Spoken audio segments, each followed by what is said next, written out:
ஓம் சாந்தி sister. Om சாந்தி brother. குஷியா இருக்கீங்களா? குஷியா இருக்கிறேன். ஓகே, இன்னைக்கு முரளி வாசிக்கலாம் சிஸ்டர். ஓகே. 12/6/2025 காலை முரளி மதுபன். ஓம் சாந்தி பாப் தாதா. இன்றைக்கு பாபா தலைப்புல சொல்றாங்க, இனிமையான குழந்தைகளே, உங்களுக்கு இப்போது ஞான திருஷ்டி கிடைத்திருக்கிறது. ஆகையினால் நீங்கள் அலைவது நின்றுவிட்டது. நீங்கள் சாந்திதாமம் சுகதாமத்தை நினைவு செய்கிறீர்கள் அப்படின்னு சொல்றாங்க. ஆமா, உங்களுக்கு இப்ப ஞானத்தின் திருஷ்டி கிடைச்சிருக்குது அப்படின்னு சொல்றார். நீங்க அலைஞ்சிட்டு இருந்தது எல்லாமே நின்னு போயிடுச்சு அப்படின்னு சொல்றார். பக்தியில இருக்கும் போதுதான் நீங்க வாசல் வாசலா கோயில் குளம் தானம் தவம் புண்ணியம் அப்படிலாம் செய்த அலைஞ்சிட்டு இருந்தீங்க, பகவானை தேடி அலைஞ்சிட்டு இருந்தீங்க. ஆனா இப்ப உங்களுக்கு ஞானத்தின் திருஷ்டி கிடைச்சிருச்சு. உங்களை நீங்க ஆத்மான்னு தெரிஞ்சுக்கிட்டீங்க, பரமாத்மா தந்தையின் அறிமுகமும் கிடைச்சிருச்சு. அப்ப அதைத்தான் சொல்றாரப்பா, ஞானத்தின் திருஷ்டி உங்களுக்கு கிடைச்சிருச்சு. இப்ப நீங்க சாந்தி தாமம் மற்றும் சுகதாமத்தை நினைவு செய்றீங்க அப்படின்னு சொல்றார். சாந்தி தாமம்ன்றது ஆத்மாவான நாம இருந்த வீடு. பரமாத்மா தந்தையும் அங்கதான் இருக்கார். அங்க இருந்து இங்க வந்துதான் நமக்கு ஞானம் கொடுக்கிறார். பிரம்மா பாபாவுடைய உடல் மூலமா நமக்கு ஞானம் கொடுக்கிறார். கூடவே சுகதாமத்தை நினைவு செய்யுங்க அப்படின்னு சொல்லியிருக்காரு இல்லையா? அப்ப அந்த சிருஷ்டியினுடைய முதல் இடைக்கடையின் ஞானத்தை கொடுக்கிறார். நீங்க தான் சொர்க்கத்தின் எஜமானர்களா இருந்தீங்க, அரைக்கல்பத்தின் ஆஸ்தி தந்தை வந்து உங்களுக்கு கொடுக்கறதுக்காக வந்திருக்கேன் அப்படிங்கிற விஷயம் தெரிஞ்சு போச்சு இல்லையா? அதுதான் ஞானத்தின் திருஷ்டி உங்களுக்கு இப்ப கிடைச்சிருக்குது, நீங்க அலையிறதெல்லாம் நின்று போயிடுச்சு அப்படின்னு சொல்லியிருக்காங்க. ஓகே சிஸ்டர், கேள்வி. இன்றைக்கு பாபா கேள்வி கேட்கிறாங்க, தேவதைகளிடத்தில் எந்த ஒரு சக்தி இருக்கிறது, மேலும் அந்த சக்தி எந்த விசேஷ தன்மையின் காரணத்தினால் இருக்கிறது அப்படின்னு கேள்வி கேட்கிறாங்க பாபா. அதுக்கு பதில் சொல்றாங்க பாபா, தேவதைகளிடத்தில் முழு உலகத்தையும் ராஜ்யம் செய்வதற்கான சக்தி இருக்கிறது. அந்த சக்தி விசேஷமாக ஒரே வழியினுடைய ஏக்மத் விசேஷ தன்மையின் காரணத்தால் இருக்கிறது. அங்கே ஒரே வழி இருக்கின்ற காரணத்தினால் மந்திரி போன்றவர்களை வைப்பதற்கான அவசியம் இல்லை. தேவதைகள் சங்கம யுகத்தில் பாபாவிடம் இருந்து அப்படிப்பட்ட ஸ்ரீமத்தை எடுத்திருக்கிறார்கள். அதன் மூலம் 21 பிறவிகள் ராஜ்யம் செய்கிறார்கள். அங்கே ஒரு ராஜாவினுடைய ஒரு தெய்வீக குடும்பமாக இருக்கிறது. மாறுபட்ட வழி இருப்பதில்லை. அந்த தேவதைகள் கிட்ட ஒரு விசேஷமான சக்தி இருக்குது. என்ன சக்தி அது அப்படின்னா, முழு உலக ராஜ்யத்தையே ஆளக்கூடிய சக்தி, முழு உலகத்துக்கும் எஜமானர்களா ஆகக்கூடிய சக்தி, அந்த ராஜ்யம் செய்யக்கூடிய சக்தி அந்த தேவதைகளுக்கு இருக்குது அப்படின்னு சொல்ற. அந்த சக்தி எதன் மூலமா கிடைச்சிருக்குது அப்படின்னா, அங்க அந்த ராஜ்யத்துல ஒரே வழிப்படி நடக்கக்கூடியவர்களா இருப்பாங்க எல்லாரும். ஒரே வழிப்படி நடக்கக்கூடியவர்களா இருப்பாங்க. அங்க மந்திரி போன்றவர்கள் கூட அவசியப்பட மாட்டாங்க. ஏன்னா தேவதைகளுக்கு முந்தின பிறவி பிராமண பிறவில சங்கமயுகத்துல வந்து தந்தை நமக்கு ஸ்ரீமத் கொடுத்திருந்தார். அந்த ஸ்ரீமத் படி நடந்த அந்த ஆத்மாவின் சம்ஸ்காரம் அது சத்தியுகத்துல அந்த சுகதாமத்துல அந்த ராஜ்யத்துல அப்படியே வெளிப்படுது. இங்க ஸ்ரீமத் படி ஒரே வழிப்படி எப்படி நடக்கிறோமோ அதே போல தேவதைகளின் ராஜ்யத்துல அந்த சத்தியுகத்துல ஒரே வழிப்படிதான் எல்லாரும் நடப்பாங்க அப்படிங்கறத சொல்றார். அதுவும் 21 பிறவிக்கு அந்த தெய்வீக ராஜ்யம் இருக்கும் அப்படின்னு சொல்லியிருக்காங்க. இப்ப எல்லாம் இங்க சங்கமயுகத்துல நம்ம செய்த பலன் அங்க கிடைக்குது அப்படிங்கறத பாபா சொல்லியிருக்காரு. அங்க ஒரு ராஜா மற்றும் பிரஜைகள் எப்படி இருப்பாங்கன்னா, ஒரே தெய்வீக குடும்பம் அப்படிங்கிற அந்த அனுபவம் மட்டுமே இருக்கும். எல்லாருமே ஒரே வழிப்படி நடக்கக்கூடியவர்களா இருப்பாங்க. மாற்று வழி எதுவும் இருக்காது அப்படிங்கறத சொல்லியிருக்காங்க. ஓகே, அடுத்து வந்து முரளில அப்பா என்ன சொல்லியிருக்காரு அப்படின்னா, ஞானம் மற்றும் விஞ்ஞான பவன் அப்படிங்கிற இந்த 2 வார்த்தையும் சொல்லியிருக்காரு. அப்படின்னு இங்க பேர் வச்சிருக்காங்க. மனிதர்கள் என்ன விஷயம்னே தெரியாம பேர் வச்சிருக்காங்க அப்படிங்கறத சொல்றார். ஞானம் அப்படிங்கிறது வந்து இந்த சிருஷ்டியினுடைய முதல் இடைக்கடையின் ஞானம். அதத்தான் இந்த முழு உலகத்தின் சக்கரம் அப்படின்னு சொல்றாரு. இந்த உலகம் எப்படி சுத்தி வந்திருக்குது, எப்படி சத்துவ ரஜோ தமோ நிலையில இந்த உலகம் வந்திருக்குது, ஆத்மாக்களும் தங்களுடைய அந்த சத்துவ பிரதான நிலையிலிருந்து தமோ பிரதான நிலையை எப்படி அடையிறாங்க அப்படிங்கிற இந்த விஷயம்தான் ஞானம். அப்புறம் விஞ்ஞானம் அப்படிங்கிறது என்னன்னா, எல்லாருமே ஆத்மாக்கள் தான். பரமாத்மா தந்தை இருக்காரு, அவர் பரந்தாமத்துல இருக்காரு. ஆத்மா பரமாத்மா தந்தைய நினைவு செய்யறதன் மூலமா விக்ரமங்கள் விநாசமாக்கப்படுது அப்படிங்கிற இந்த விஷயம்லாம் இருக்குது இல்லையா? நீங்க சாக்கார உலகத்துல இருந்தாலும் பரந்தாமத்துல போய் தந்தையை நினைவு செய்றீங்க அப்படின்னா அதுதான் அந்த உலகத்தை தாண்டி ஒரு விஷயம் இருக்கு இல்லையா? அதத்தான் விஞ்ஞானம் அப்படிங்கறத சொல்றாரு. இந்த ஞானம் விஞ்ஞானம் அப்படிங்கிற இந்த விஷயத்த பத்தி அப்பா சொல்லியிருந்தாரு. அப்புறம் மகாபாரதத்துல அந்த பகவத்கீதையில பகவான் ராஜயோகம் சொல்லி தந்தது மாதிரி காமிச்சிருக்காங்க. அப்புறமேலு அந்த பகவான் பாடம் அந்த ராஜயோகம் சொல்லி கொடுத்தாரு. அதன் மூலமா என்ன பிராப்தி அடைஞ்சாங்க அப்படிங்கிற அந்த விஷயத்தையே தெளிவா கொடுக்கவே இல்லை சாஸ்திரத்துல அப்படிங்கறத சொல்லியிருக்காங்க. ஏன்னா அவங்க வந்தாங்க, பகவான் ஞானம் கொடுத்தாரு. அப்புறம் இவங்க இறுதி நேரத்துல அந்த மலை மீது, அதாவது அந்த கைலாய மலை மீது போவாங்க. அப்படியே போய் கரைஞ்சு போயிட்டாங்க பாண்டவர்கள் அப்படிங்கிறது மாதிரி அங்க சாஸ்திரத்துல எழுதி வச்சிருக்காங்க.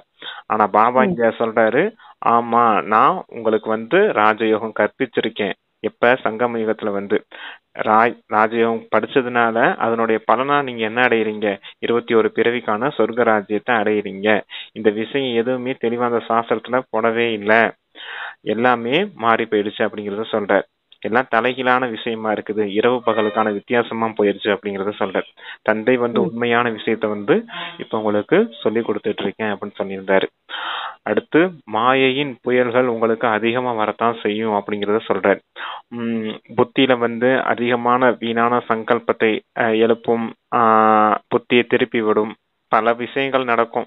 இருந்தாலும் நீங்க எப்பவும் அந்த ஆடாத அசையாதவர்களா இருக்கணும், எப்பவும் ஒரு தந்தை நினைவிலே இருக்கணும் அப்படிங்கறத சொல்ற. எந்த அளவுக்கு தந்தை நினைவுல இருக்கீங்களோ அந்த அளவுக்கு உங்களுடைய விக்ரமங்கள் விநாசமாகும்.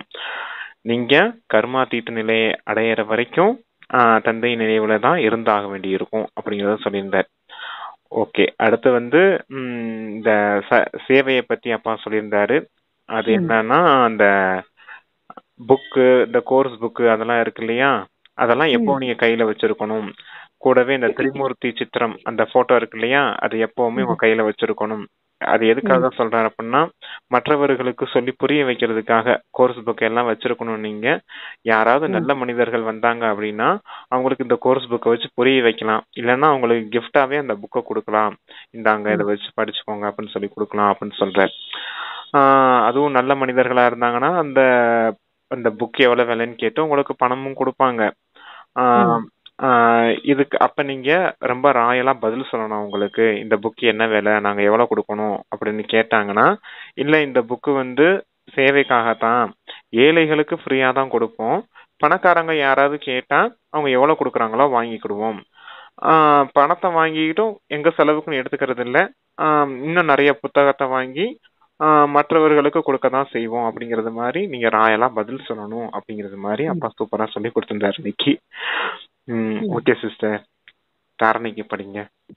இன்றைக்கு தாரணைக்காக பாபா சொல்றாங்க முக்கிய சாரமா, முதல் பாயிண்ட்ல இந்த எல்லையற்ற அரசாங்கத்திற்கு உதவி செய்வதற்காக குறைந்ததிலும் குறைந்தது 8 மணி நேரம் நினைவில் இருப்பதற்காக முயற்சி செய்யுங்கள். நினைவில் மாயை தடையை ஏற்படுத்துவதை பார்த்து பயப்படக்கூடாது. நினைவில் மாயை தடை ஏற்படத்தான் செய்யும், அதை பார்த்து ஒருபோதும் பயப்படக்கூடாது அப்படின்னு சொல்லியிருந்தாரு. அடுத்து என்ன சிஸ்டர் சொல்லியிருந்தாங்க? ஃபர்ஸ்ட் இந்த எல்லையற்ற அரசாங்கத்திற்கு உதவி செய்வதற்காக குறைந்ததிலும் குறைந்தது 8 மணி நேரம் நினைவில் இருப்பதற்கான முயற்சி செய்ய வேண்டும். ஆமா, 8 மணி நேரம் கண்டிப்பா நீங்க நினைவு செய்தாகணும் அப்படிங்கறத சொல்லியிருந்தார். ஏன்னா நினைவுல இருக்கத்தான விக்ரமங்கள் விநாசமாகும், நீங்களும் கர்மாதீத்த நிலையை அடைய முடியும். அதான் 63 பிறவிகளின் பாவ சுமைகள் வச்சிருக்கீங்க. அப்ப நினைவுல இருக்கும் போதுதான் விக்ரமங்கள் விநாசமாக்கப்படும். அதனாலதான் 8 மணி நேரம் இந்த அரசாங்கத்துக்காக சேவை செய்யுங்க அப்படின்னு சொல்ல. என்ன அரசாங்கம் அப்படின்னா ஈஸ்வரிய அரசாங்கம் அப்படிங்கறத சொல்லியிருந்தாரு பாபா. எப்படி லௌகீகத்துல அந்த அரசாங்கத்துக்காக ஒரு 8 மணி நேரம் போய் வேலை செய்யறீங்க இல்லையா, கவர்மெண்ட் எம்ப்ளாயிஸ் எல்லாம், அது போல சொல்றாரு பாபா. அங்க 8 மணி நேரம் வேலை செய்யறது மாதிரி இங்கேயும் 8 மணி நேரம் நீங்க செய்தாகணும், நினைவு செய்யணும். நினைவுன்னு சொல்லியிருக்காரு பாபா, அதுல எல்லாத்தையுமே சேர்த்தேதான் சொல்லுவார். ஈஸ்வரிய கவர்மெண்ட்ன்றப்ப ஞானம், யோகம், தாரணை, சேவை 4மே வந்துருது இல்லையா, 4 காரியமும் செய்யணும் அப்படிங்கிறது தான். அது 8 மணி நேரம் நினைவுல இருங்க அப்படிங்கறத சொல்லியிருந்தார். Okay sister. 2வது பாயிண்ட்ல சொல்லியிருக்காங்க தாரணைக்கு, இந்த புருஷோத்தம சங்கம யுகத்தில் ஈஸ்வரிய சம்பிரதாயத்தவர்களாக ஆகி ஈஸ்வரனுடைய வழிப்படி நடக்க வேண்டும். ம் கர்மம் செய்து கொண்டே கூட ஒரு பாபாவின் நினைவில் இருப்பதற்கான பயிற்சி செய்ய வேண்டும். ம் இந்த புருஷோத்தம சங்கம யுகத்துல ஈஸ்வரிய சம்பிரதாயத்தினரா இருக்கணும் அப்படின்னு சொல்லியிருக்காங்க. ஒரு ஈஸ்வரனுடைய வழிப்படி நடக்கக்கூடியவர்களா இருக்கணும் அப்படின்னு சொல்றாங்க. அடுத்து என்ன சிஸ்டர் சொன்னாங்க? அடுத்து கர்மம் செய்து கொண்டே கூட ஒரு பாபாவின் நினைவில் இருப்பதற்கான பயிற்சி செய்ய வேண்டும். ஆமா, கர்மம் நாள் முழுக்க உங்களுக்கு இருந்துகிட்டு தான் இருக்கும். கர்மம் செய்துட்டுனாலும் தந்தை நினைவுல இருக்கணும் அப்படிங்கறத சொல்லியிருக்காங்க. Okay sister. இன்றைக்கு வரதானமாக பாபா சொல்றாங்க, உள்நோக்கு முகத்தின் அது அந்தர்முகி குகையில் இருக்கக்கூடிய தேகத்திலிருந்து விடுபட்ட தேகி ஆகுக. அதற்குண்டான விளக்கம் பாண்டவர்களின் குகைகள் காட்டுகின்றார்கள். அது இந்த அந்தர்முகி குகைகள் ஆகும். எவ்வளவு தேகத்திலிருந்து விடுபட்டு ஆத்மா ரூபத்தில் நிலைத்திருக்கும் குகையில் இருக்கின்றீர்களோ அவ்வளவு உலக சூழ்நிலையில் இருந்தும் விடுபட்டு விடுகின்றீர்கள். சூழ்நிலையின் பிரபாவத்தில் வரமாட்டீர்கள். எப்படி குகைக்குள்ளே வெளி சூழ்நிலையில் இருந்து தனிப்பட்டு இருக்குமோ அப்படி இந்த அந்தர்முகியின் குகையும் அனைத்து காட்டிலும் தனிப்பட்ட மற்றும் பாபாவுக்கு அன்பாக ஆக்கி விடுகின்றது. மேலும் பாபாவிற்கு பிடித்தமானவர்கள் தானாக உலகத்திற்கு பிடித்தமானவர்களாக ஆகி விடுவார்கள். ஆமா, குகை அப்படிங்கிறது பாண்டவர்களின் குகை அப்படின்னு காமிச்சிருக்காங்க. ஆனா பாண்டவர்களின் குகை கிடையாது. அது இந்த அந்தர்முகத்தா அப்படிங்கிற இந்த குகை அப்படிங்கறத பாபா சொல்றார். பூர்வ மத்திய சிம்மாசனம்னு சொல்லுவார் இல்லையா, அதான் உள்நோக்கு முகமுடையவராகி இருங்க. உள்நோக்கு முகமுடையவராக இருந்தீங்க அப்படின்னா இந்த தேகத்துல இருந்து விடுபட்டு இருக்கக்கூடிய அந்த ஆத்மஸ்வரூபம் உங்களுக்கு கிடைக்கும் அப்படின்னு சொல்றார். ஆத்ம உணர்வு உங்களுக்கு அதிகமாக்கப்படும் அப்படிங்கறத சொல்றாரு. நீங்க அந்த மாதிரி உள்நோக்கு முகமுடையவரா இருந்தீங்க அப்படின்னா அந்த உள்நோக்கு முகம் அப்படிங்கிற அந்த குகையில போய் அமர்ந்திருந்தீங்க அப்படின்னா இந்த வெளிப்புற சூழ்நிலைகள் இருக்கு இல்லையா, அது எதுவுமே இந்த உலகியல் சூழ்நிலை எதுவுமே உங்க மீது தாக்கத்தை அந்த பிரபாவத்தை ஏற்படுத்த முடியாது. எப்படி குகையில சன்னியாசிகள் சாது சன்னியாசிகள்லாம் போய் இருந்து தவம் செய்யறாங்க, அதே போல நீங்களும் உள்நோக்கு முகம் அப்படிங்கிற குகையில உட்காந்து தவம் பண்ணுங்க அப்படிங்கறத சொல்றாங்க. குகையில இருக்கும் போது எந்த ஒரு சூழ்நிலையும் அந்த பிரபாவத்தை நம்ம மீது ஏற்படுத்த முடியாது இல்லையா. எந்த அளவுக்கு அந்த உள்நோக்கு முகம் அப்படிங்கிற குகையில இருக்கீங்களோ அந்த அளவுக்கு நீங்க தேகத்திலிருந்து விடுபட்டவரா இருப்பீங்க, தந்தைக்கு பிரியமானவர்களா இருப்பீங்க அப்படின்னு சொல்லியிருக்காரு. இங்க தந்தைக்கு பிரியமானவர்களா ஆயிட்டீங்கனாலே உலகத்துக்கும் பிரியமானவர்களா ஆயிடுவீங்க இல்லையா அப்படிங்கறத சொல்லியிருக்காங்க. Okay sister. இன்றைக்கு ஸ்லோகன் சாதனை விதை மற்றும் சாதனம் அதற்கான விஸ்தாரமாகும். வெளிமுகத்தில் சாதனையை மறைத்து விட வேண்டாம். சாதனை அப்படிங்கிறது விதை, சாதனம் அப்படிங்கிறது விஸ்தாரம். ஒரு மரம் அப்படி இருக்குது அப்படின்னா விதை தான் ஒரு சாதனை. இப்ப நம்ம கூட விதை ரூபமா ஆகணும் அப்படிங்கிறதுக்கான முயற்சி தானே செய்துட்டு இருக்கோம். சாதனை அப்படிங்கறதுனா யோகத்தை தான் அப்ப சாதனை அப்படின்னு சொல்றார். சாதனம் அப்படிங்கிறது பொருட்கள். அந்த பொருட்கள் அப்படிங்கிறது விஸ்தாரம்.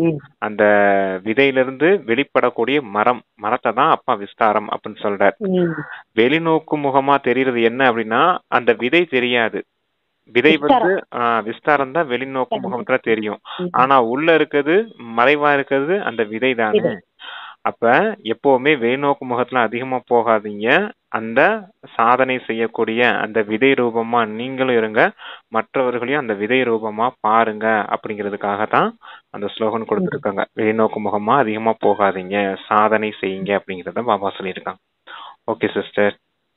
இன்றைக்கு அவ்வக்த இஷாரா ஆத்மிக ஸ்திதியில் நிலைத்திருப்பதற்கான அபியாசம் செய்யுங்கள். உள்முக நோக்குள்ளவர் ஆகுங்கள். அந்தர்முகியின் அடையாளமே சதா கடலின் அலையில் மூழ்கிய கம்பீர தன்மையாகும்.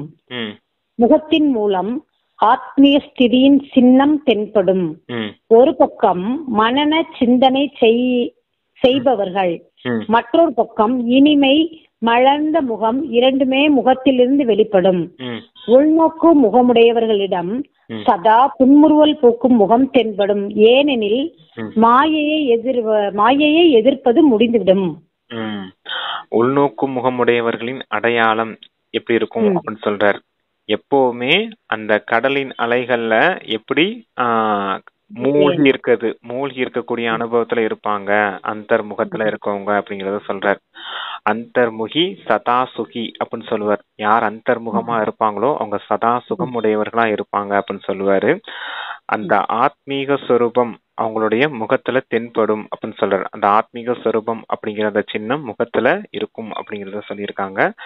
எப்பவும் ஞான சிந்தனை, மனன சிந்தனை செய்து கொண்டே இருப்பாங்க. அவங்க முகம் எப்பவுமே இனிமைத்தன்மை நிரம்பியதா, முகம் மலர்ச்சியுடையதா இருக்கும். எப்பவும் அந்த பொன்முறுவல் பூத்து கொண்டே இருப்பார்கள். புன்னகை அவ்வளவு பார்க்கறதுக்கே சூப்பரா இருக்கும் அப்படிங்கறத சொல்றார். என்ன காரணம் அப்படின்னா, மாயை எதிர்க்கிறது, அந்த மாயை அவங்கள எதிர்க்கவே முடியாது. மாயையை மொத்தமா முடிச்சவங்களா இருப்பாங்க. மாயைய பத்தி கண்டுக்கிடவே மாட்டாங்க. அந்த மாதிரி இருப்பாங்க அந்தர்முகத்துல இருக்கக்கூடியவங்க அப்படிங்கறத சொல்லியிருக்காங்க பாபா.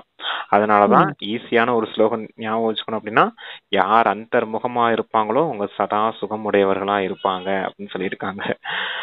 இனிமைத்தன்மை இருக்கும், மகிழ்ச்சி இருக்கும், புன்முறுவல் பூத்து கொண்டே இருப்பாங்க. அதனாலதான் அப்பா அந்த அந்தர்முகத்தா அப்படிங்கிற அந்த விஷயத்துக்கு அவ்வளவு முக்கியத்துவம் கொடுக்கிறார்.